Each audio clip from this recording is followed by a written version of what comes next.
Hello, my name is Matthew Kay. I'm here at Scouting for Bricks 2016 in Leesburg, Virginia, and we're taking a look at a wonderful, wonderful cathedral build. Pablo, do you want to give me a little bit more insight into what we're looking at? Sure. So there's a small town in the northernmost part of Colombia, and it's an interesting town because a lot of the soil is yellow, orangish, and it changes tints.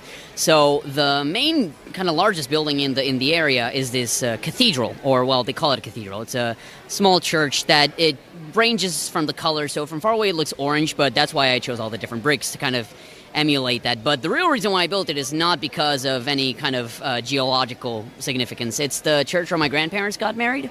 And so it's kind of my way to show my family members back in Colombia that I, don't get to see that often, that, I still think of them, even when it means putting some plastic bricks together to make something that's beautiful to, the eye of the beholder anywhere else, but kind of when they see the church, the family members understand what's going on with the mock there.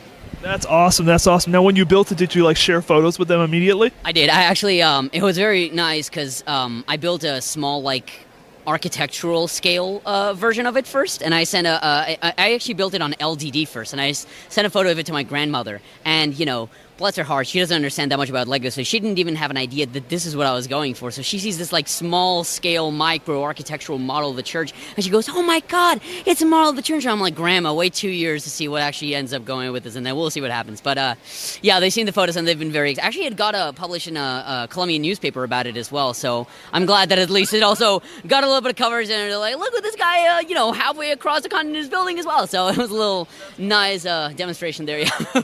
Now, when you're approaching the design of it, what was your process like? Were you sketching things out? You mentioned the small scale model. Yeah, so I usually like to do a small scale model to understand the Lego math to it first. So I do this small scale version thing. Okay, so this is how big something like this is going to be.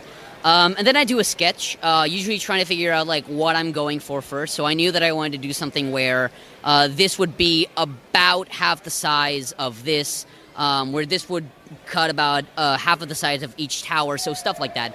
And then I choose one or two areas of the build that I'm going to structure everything else around. So for this, I chose the front gate first. So I built that front gate area first. And then I also chose the top area here, because I had to figure out, circumference-wise, how big it would be and if it would fit with the remainder of it. So I think that once I got both of those up, since this is all more blocky, it came a little bit easier than those two very specific areas. So and then the rest of it kind of fills in itself. Right, exactly. So when I was building that, I realized, oh, okay, so this is going to stop at this area of the tower, and this is what this smaller tower is going to be, all based on those two smaller areas right there as well. Now, for transportation, what does the breakdown look like? That's always interesting to me, at least. Emphasis on the word breakdown. Since this is the first year that it's been fully built like this, it's been the first year that it's been testing the structural stability of it.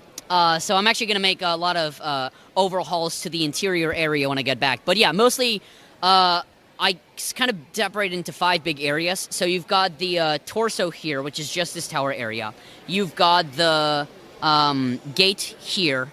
You've got the 2 towers, which separate, and then you've got the 2 areas back here. So actually one of the parts that I liked a lot when I was building it is that you'll notice that the front area here has the jumper plate ridges. And so you mix the ridge plates with just empty areas in the 2 towers. So let me actually turn around to show you how it works.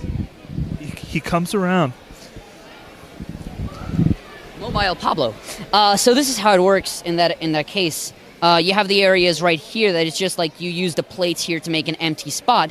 And once you put it in there, these 2 areas, just by finagling a little bit, it comes together like a puzzle. Slots in. Exactly. And so it's those little things that just because I knew that I was going to have to carry around a lot, I didn't use Technic beams as much to make it come together. I did in the inside of the torso big part itself, but here in the outside areas, it's a little bit more of a very careful jigsaw puzzle coming together. That's awesome. Well, a wonderful backstory and a wonderful build. Thank you so much for sharing with us. Thank you so much, Matthew.